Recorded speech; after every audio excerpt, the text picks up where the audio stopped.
샬롬, 황해찬 목사입니다. 오후 찬양 예배를 한국교회 초대 이야기와 함께하고 있는데요. 오늘은 벌써 8번째 시간, 언덕 위 양관이라는 제목으로 나누게 됩니다.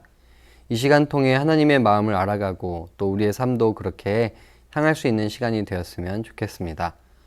처음에 8번째 이야기의 제목에 양관이라는 단어를 듣고 이거 무슨 뜻이지? 라는 생각이 들었습니다. 양관은 서양 각국의 공사관이나 영사관을 뜻하기도 하고 아니면 서양식으로 지은 집이나 건축물 전체를 말하기도 한다고 합니다. 언덕 위의 양옥집 이런 느낌이죠. 어떤 의미를 갖고 있을까 기대되지 않으십니까?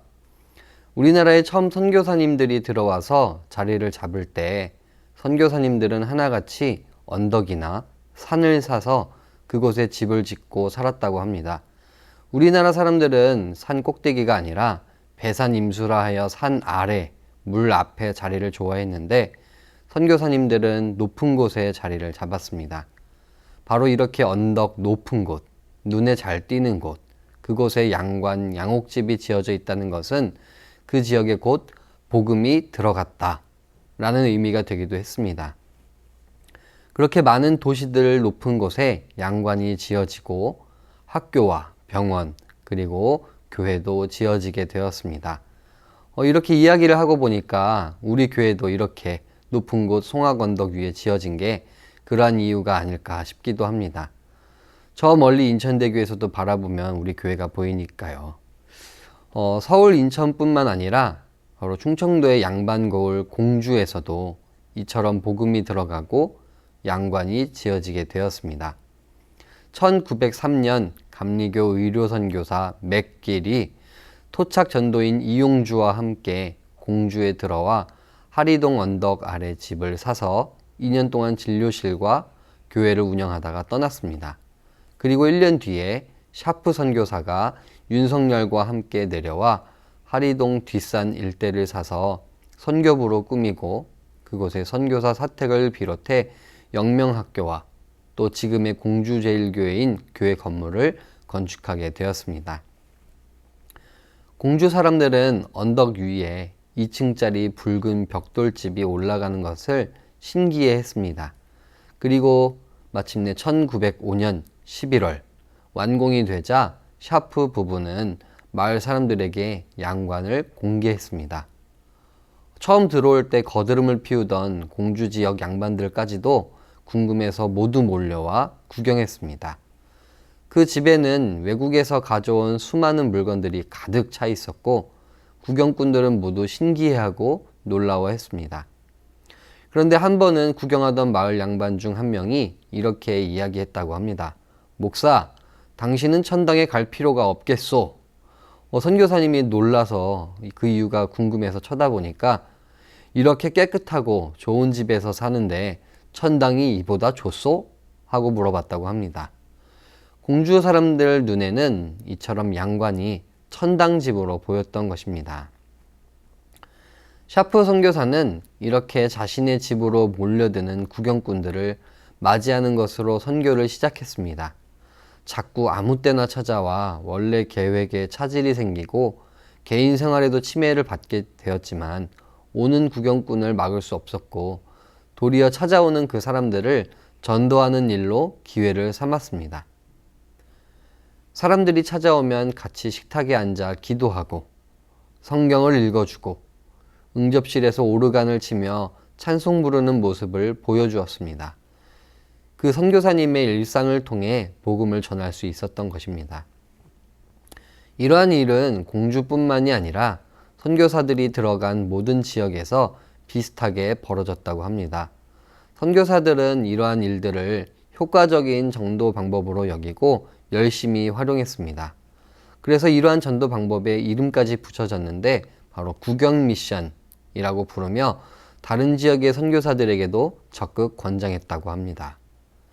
생각해보면 우리 민족만큼 구경하는 것을 좋아하는 민족이 있을까 싶은데 아주 잘 맞아떨어졌던 것 같습니다. 실제로 이러한 방법을 통해 예수님을 믿게 된 경우가 꽤 있었다고 합니다. 한국인 최초 목사 김창식, 광주 최초 목사 최홍종, 민중 목회자 전덕기도 이러한 방법을 통해 예수를 믿게 되었던 것입니다. 물론 그렇다고 선교사님들이 집 안에서 기다리기만 했던 것은 아닙니다. 샤프 선교사는 공주 밖, 천안, 조치원, 또 멀리 청주까지도 나가서 전도했습니다. 천당 같은 그 집을 두고 위생과 환경이 열악한 시골 마을을 찾아다니며 전도에 열심을 내었습니다. 그리고 실제 샤프 선교사가 이 천당 같은 집에서 살았던 것은 겨우 석 달도 못 되었다고 합니다. 1906년 사경회를 인도하기 위해 논산에 갔다가 이질에 걸려 아쉽게도 별세하게 되었습니다. 그는 그렇게 천당 갔던 집 뒤편 언덕에 묻히게 되었습니다. 이를 보았던 공주 사람들은 큰 충격을 받았습니다. 아, 천당 사람도 죽는구나. 하지만 그의 죽음은 또 많은 사람들에게 감동도 주었습니다.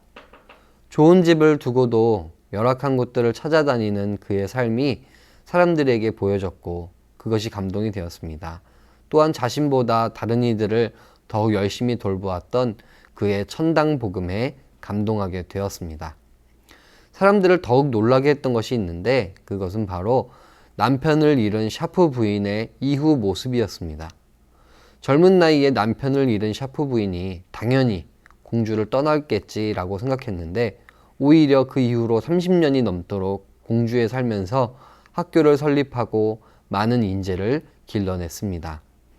그 결과로 우리가 너무나도 잘 아는 3.1운동의 유관순, 중앙대 설립자 이명신, 한국인 최초 여자 목사 전밀라, 여성교육자 박화숙, 최초 여자 경찰서장 노마리아 등이 그의 가르침을 통해 길러졌던 인물들이었습니다. 만약 샤프 부인이 공주를 그날로 떠났다면 이러한 훌륭한 인재들과 기독교 인사들은 만들어지지 못했을지 모를 일입니다. 하늘의 미랄이 되었던 샤프 목사, 삶으로 살아내며 사랑을 보여줬던 샤프 부인은 그렇게 예수님의 사랑을 공주 사람들에게 보여주었습니다. 산 위의 마을을 숨길 수 없었던 것처럼 언덕 위에 집을 숨길 수 없는 것처럼 양관이 그렇게 눈에 보이게 지어졌던 것처럼 샤프 부부의 삶은 숨길 수 없는 예수님의 삶을 높이 드러내었습니다. 숨길 수 없다면 빛으로 드러나야 합니다. 그렇게 샤프 부부는 빛으로 드러나게 되었습니다. 우리 또한 우리의 삶이 빛을 내어야 할 줄 믿습니다. 우리도 우리의 삶이 그저 높은 곳에 지어지기만을 바랄 것이 아니라 마치 언덕 위에 지어졌던 양관처럼 또한 많은 사람들이 궁금해하는 그 집처럼 우리 또한 그렇게 하나님 앞에서 보여지는 삶, 또 사람들에게 좋게 보여지는 삶을 살아야 할 줄로 믿습니다. 또한 우리의 착한 행실을 통해 영광을 돌리고 빛을 전달하는 삶 살기를 소망합니다.